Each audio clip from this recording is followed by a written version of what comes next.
Once again welcome to innovative English learning with Rashid Khan. सबको खुशामदीद एक दफ़ा फिर।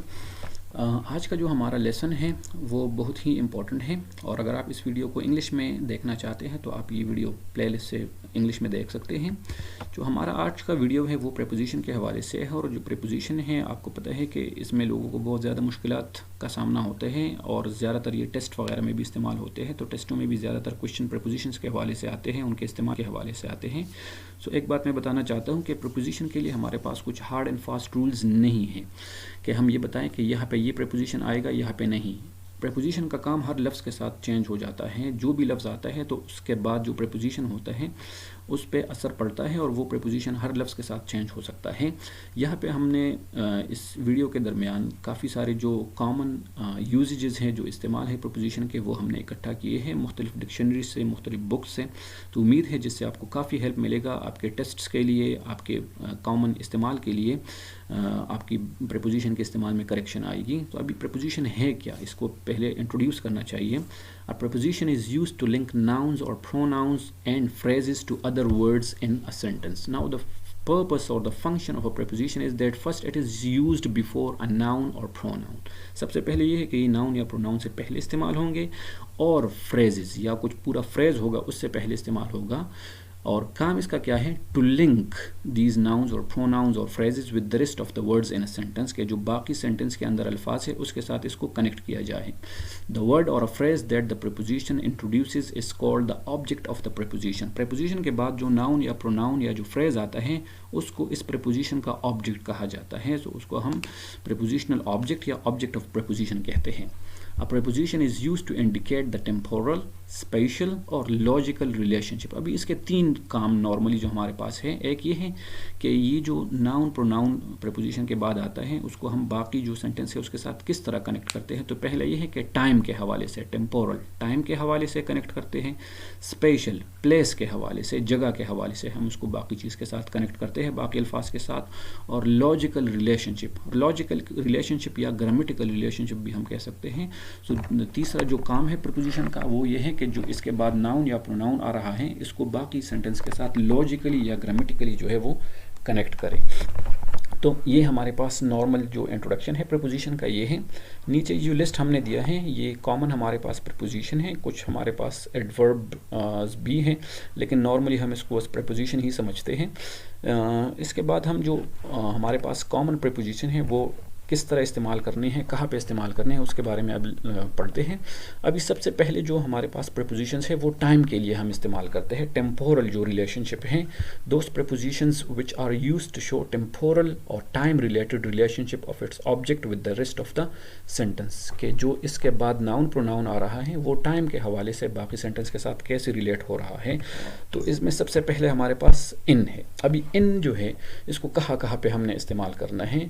To mean before the exact time without mentioning the time, जब हमारा मकसद ये है कि जो एग्जैक्ट टाइम है उससे पहले टाइम हमारा मकसद हो और टाइम हम मेंशन नहीं करते। फॉर एग्जांपल आपकी क्लास 8 बजे शुरू होती है और हम स्टूडेंट्स को कहते हैं कि आपने 8 बजे से पहले पहले आना है, तो मतलब ये है टाइम का इस्तेमाल यहाँ पे हम नहीं करते कि टाइम को हम मेंशन करें, टाइम मेंशन नहीं करेंगे। हम कहते हैं कि come to the class in time. In time means before the exact time, के जो एग्जैक्ट टाइम है उससे पहले पहले आपने आना है। नेक्स्ट हमारे पास जो है फॉर वीक्स, जब हफ्तों की बात आती है तो उसके साथ भी हम इन इस्तेमाल करते हैं। I will meet you in next week, in previous week, in coming week, तो इसके साथ वीक के साथ भी हम इन इस्तेमाल करते हैं। फॉर मंथ, जब महीनों का नाम आता है तो उसके साथ भी हम इन इस्तेमाल करते हैं। The admissions will be announced in January. Now जनवरी जो महीना है उसमें एडमिशन अनाउंस होंगे, तो महीने के नाम से पहले भी हम इन इस्तेमाल करते हैं। फॉर ईयर्स, जब साल आता है, साल का नाम आता है तो उसके साथ भी हम इन इस्तेमाल करते हैं। I did my master in 2012। For seasons, जब कोई मौसम का नाम आता है तो उससे पहले भी हम इन इस्तेमाल करते हैं। The flowers bloom in spring, the springs spring in spring. So यहाँ पे स्प्रिंग, लास्ट वाला स्प्रिंग जो है ये मौसमी बहार की तरफ रेफर कर रहा है, तो इससे पहले हमने इन इस्तेमाल किया है।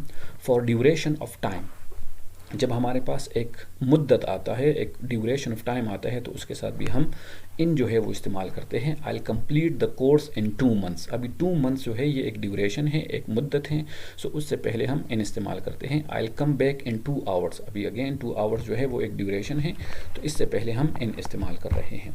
फॉर मॉर्निंग और इवनिंग, जब किसी सेंटेंस के अंदर मॉर्निंग का लफ्ज़ आता है, इवनिंग का लफ्ज़ आता है, तो उससे पहले भी नॉर्मली हम जो है इन इस्तेमाल करते हैं। I play cricket in evening, I get up early in morning. Next हमारे पास जो है टाइम के लिए हम ऑन भी इस्तेमाल कर सकते हैं। ऑन जो प्रीपोजिशन है वो भी टाइम के लिए इस्तेमाल हो सकता है। When we mean the exact time without mentioning it. अभी इन जो था, जब हम एग्जैक्ट टाइम से पहले हमारा मकसद होता है, यहाँ पे जब एग्जैक्ट टाइम मेंशन होता है, अगर आपकी क्लास 8 बजे शुरू होती है और मेरा मकसद है कि आपने बिल्कुल 8 बजे ही आना है, तो मैं कहूँगा कि come to the class on time rather than in time. For days, जब दिनों के नाम आते हैं तो दिनों के नाम के साथ भी हम ऑन इस्तेमाल करते हैं। I will not come on Friday. So Friday दिन का नाम है, इसलिए इससे पहले ऑन आता है। She will meet me on Sunday, Sunday से पहले ऑन आ रहा है। यूज्ड फॉर एग्जैक्ट डेट्स, जब हमारे पास एग्जैक्ट तारीख आते हैं, डेट्स आते हैं, तो उसके साथ भी हम ऑन का इस्तेमाल करते हैं। My birthday is on 2 April. So 2 April is an exact date, so that is why we are using on before it. इससे पहले हम ऑन का इस्तेमाल कर रहे हैं। नेक्स्ट टाइम के लिए जो है हम एट का इस्तेमाल भी कर सकते हैं, जो नेक्स्ट प्रीपोजिशन है। When the exact time is mentioned, जब हम घड़ी का वक्त जो है वो इस्तेमाल करते हैं, तो घड़ी के वक्त से पहले हम एट का इस्तेमाल करते हैं।